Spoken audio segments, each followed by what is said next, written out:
دوسری طرف جنت دروازے کو بہت دیر تک کھٹکھٹاتی ہے، کہتی ہے بابا مجھے صفائی دینے کا موقع دے، میں بے قصور ہوں، میں نے کچھ نہیں کیا، ہمیشہ آپ کی خوشی اور عزت کا خیال رکھا ہے میں نے، کسی اور کی غلطی کی سزا مجھے نہ دے، میں بے قصور ہوں۔ اس کی آنکھوں سے آنسو دریا کی طرح بہہ رہے ہوتے ہیں۔ کچھ دیر تک وہ دروازے پر بیٹھی رہتی ہے اور پھر وہاں سے روانہ ہو جاتی ہے۔ ایسے وقت میں کوئی بھی اس کی مدد کو تیار نہیں ہوتا۔ تمام رشتہ داروں کے گھروں سے خالی ہاتھ لوٹ جاتی ہے۔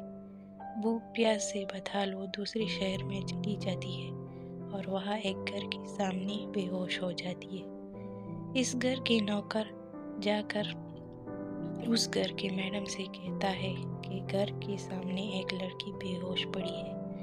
وہ کہتی ہے اسے اندر لے کر آؤ۔ وہ لوگ جنت کو گھر کے اندر لے جاتے ہیں، اس پر پانی چھڑکتے ہیں، اسے پانی پلاتے ہیں۔ جب اسے ہوش آتا ہے تو میڈم اس سے پوچھتی ہے کون ہو تم؟ یہاں ایسے بے ہوش پڑی ہو، کچھ ہوا تو نہیں ہے تمہارے ساتھ؟ وہ روتے ہوئے کہتی ہے میرا کوئی نہیں ہے اس دنیا میں، بھوک پیاس گرمی کی وجہ سے بے ہوش ہوئی ہوں۔ آپ لوگوں کا شکریہ، آپ نے میری مدد کی، کیا آپ کے پاس میرے لیے کوئی کام ہے؟ میں آپ کو شکایت کا موقع نہیں دوں گی، بس مجھے کام چاہیے۔ وہ میڈم اسے نوکری پر رکھ لیتی ہے، پر وہ بہت بد مزاج بھی ہوتی ہے۔ ہر وقت غصہ اس کی ناک پر ہوتا ہے، ہمیشہ ماتھے پر 12 بجے ہوتے ہیں۔ ہر وقت وہ نوکروں کو ڈانٹتی رہتی ہے، پر جنت کو یہاں پر نوکری کے علاوہ اور کوئی جگہ نظر نہیں آتا، اس لیے وہ اس میڈم کی بد اخلاقی ڈانٹ کے لیے بھی تیار ہو جاتی ہے۔ وہ یہاں پر نوکری کرنے کے لیے تیار ہوتی ہے۔ وہ اس میڈم کے پاس جا کر کہتی ہے میڈم اگر آپ برا نہ مانے تو میں کچھ کہنا چاہتی ہوں۔ وہ جنت کی طرف عجیب سا منہ بنا کر کہتی ہے کیا کہنا ہے، جلدی کہو، میرے پاس فالتو وقت نہیں ہے۔ جنت کہتی ہے میڈم میرے پاس رہنے کی جگہ نہیں، آپ مجھے رہنے کی تھوڑی سی جگہ دے دیں، آپ چاہے تو مجھے تنخواہ نہ دیں، مجھے چھت کی ضرورت ہے اور کوئی جگہ نہیں جہاں میں جا سکوں۔ میڈم اسے حقیرانہ انداز سے دیکھ کر کہتی ہے نوکری دے دی، اسی میں خوش رہو، ہمارا یہ محل کوئی خیراتی ادارہ نہیں کہ اب تمہیں چھت بھی دے دے۔ جنت مایوسی کے ساتھ وہاں سے روانہ ہو جاتی ہے۔ میڈم اچانک کچھ سوچنے لگتی ہے، پھر جنت کو روک کر کہتی ہے ٹھیک ہے، اگر تمہارے پاس جگہ نہیں ہے تو میں تم پر احسان کر لیتی ہوں، ہمارے پاس رہ سکتی ہو تم، لیکن ہر وقت تمہیں ہمارے کام کے لیے حاضر رہنا ہوگا، چاہے آدھی رات بھی ہو۔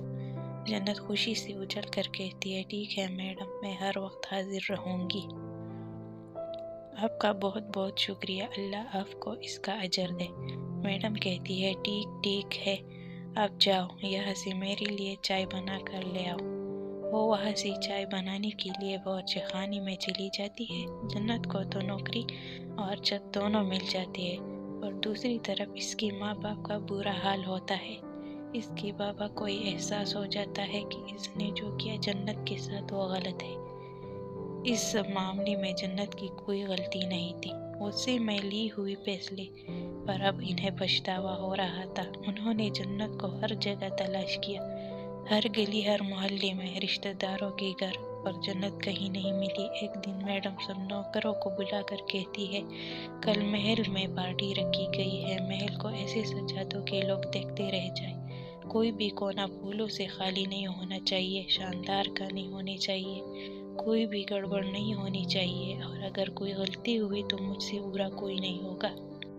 میڈم جنت کو الگ سے کہتی ہے دیکھو لڑکی، اس پارٹی میں بہت سارے مہمان آئیں گے، ان میں میرے کچھ بہت خاص مہمان بھی ہوں گے، تو کوئی گڑبڑ نہیں ہونی چاہیے، سارا انتظام تم دیکھو گی۔ جنت کہتی ہے میڈم آپ بے فکر ہو جائیں، میں سب اچھے سے سنبھال لوں گی، بس مجھے اتنا بتا دے کہ پھول کون سے ہونے چاہیے۔ وہ کہتی ہے کہ پھول سفید، لال اور زرد رنگ کے ہو، صحیح طریقے سے لگا لو۔ جنت کہتی ہے ٹھیک ہے میڈم، ہو جائے گا۔ جنت سارے محل کو لائٹوں اور پھولوں سے سجا دیتی ہے، لوگوں کو بلوا کر کارپیٹیں بچھا دیتی ہے، اچھے اور نامور باورچیوں کو بلوا کر کہتی ہے آپ سب اپنے اچھے سے اچھے ڈشز تیار کروائے۔ میٹھے میں کھیر، گلاب جامن، برفی اور جو بھی آپ لوگوں کی نام اور ڈش ہو وہ بنوا دو۔ سب باورچی خانے میں کام پر لگ جاتے ہیں۔ اس کی میڈم یہ سب انتظامات دیکھ کر بہت خوش ہو جاتی ہے، پر جنت کو ظاہر نہیں کرواتی کیونکہ اس کی یہی سوچ ہوتی ہے کہ نوکر سر پر چڑھ جاتے ہیں۔ جنت بہت تک جاتی ہے اور آرام کرنے اپنے کمرے میں چلی جاتی ہے۔ میڈم نوکروں سے اس کے بارے میں پوچھتی ہے کہ جنت کہاں ہے۔ وہ کہتے ہیں وہ اپنے کمرے میں چلی گئی ہے۔ وہ دوسری نوکر کے ہاتھوں جنت کے لیے کپڑے اور جوتے بھجوا دیتی ہے اور ساتھ میں یہ حکم دیتی ہے کہ شام کی پارٹی میں یہی پہن کر آنا ہے۔ وہ دوسری نوکروں کو بھی کپڑے اور جوتے دے دیتی ہے۔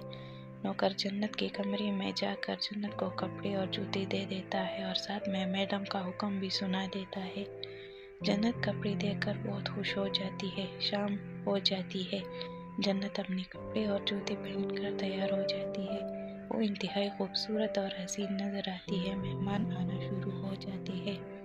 سب لوگ سجاوٹ کو دیکھ کر خوش بھی ہوتے ہیں اور حیران بھی۔ سب لوگ میڈم سے پوچھتے ہیں کہ ڈیکوریشن وغیرہ کس کو بلوا کر کروایا ہے، ہمیں بھی نمبر دو، ہم بھی انہی سے ڈیکوریشن کروائیں گے۔ وہ جواب میں کہتی ہے کسی کو نہیں بلوایا، یہ میری نئی نوکرانی نے کروایا ہے۔ سب کچھ بہت قابل اور ہمت والی لڑکی ہے۔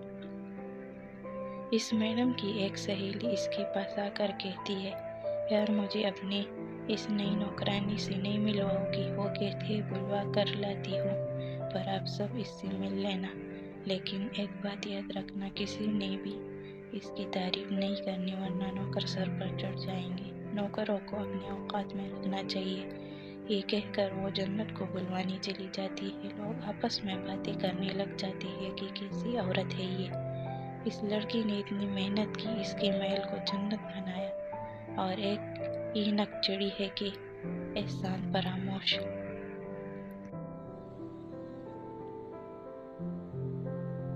تھوڑی سی تعریف سے نوکر سر پر نہیں چڑھتے بلکہ خوش ہو کر اور بھی دل لگا کر کام کرنے لگ جاتے ہیں، پر اس مغرور کو کون سمجھائے۔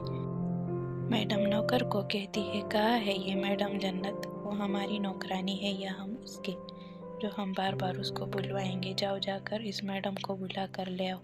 نوکر جنت کے کمرے میں چلا جاتا ہے اور اسے کہتا ہے جنت میڈم آپ کو بلا رہی ہے، اور ساتھ میں وہ بہت غصہ بھی کر رہی ہے کہ جنت کہاں غائب ہے، سارے مہمان آ چکے ہیں۔ وہ کہتی ہے میں بس ابھی آ رہی ہوں 2 منٹ میں۔ کچھ وقت بعد جنت باورچی خانے میں حاضر ہو کر جلدی جلدی چیزوں کو دیکھنے لگ جاتی ہے اور کہتی ہے سب کچھ ٹھیک ہے نا؟ کچھ کمی نہیں ہونی چاہیے۔ کھانے کا وقت نزدیک آ رہا ہے۔ باہر اس کونے میں ایک اسٹال لگایا گیا ہے، سارے کھانے وہاں برتنوں میں ڈال دو صحیح طریقے سے۔ اسٹال گندی نہیں ہونی چاہیے، گندگی نہیں پھیلنی چاہیے، صفائی کا خاص خیال رکھنا تم سب نوکر کہتے ہیں جی جنت سب ٹھیک ہوگا، ہم پوری کوشش کریں گے۔